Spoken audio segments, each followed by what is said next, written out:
Hey everybody, just Grizz here. Just going to give you a quick chat about this little guy. Just a little tip coming up. So this is a little frog, meditating frog or yoga frog here. Not so little, he's about a medium-sized model here.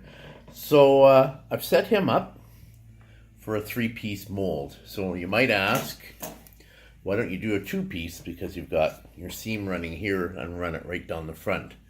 Well, the problem is you got this, right? So you're going to have that negative draft thing to try and pull your piece off, right? So that won't work. So doing a three-piece, why do I do the front section first? That's because when you're finished, you're going to have two ready flanges on either side of glass, so then it's easy just to bang on. You don't have to do anything to your rubber seam there. So you're ready to go. Once you got the front on, you can do both sides at the same time.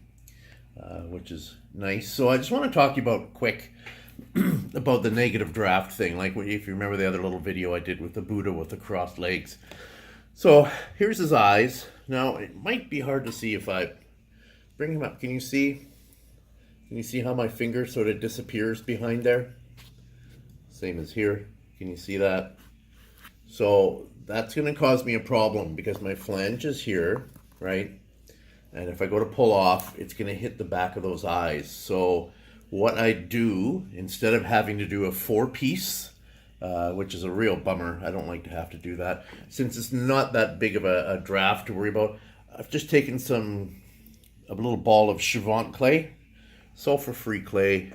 So I've never done this one-handed before, but give it a try. So I'm just going to smooth that out.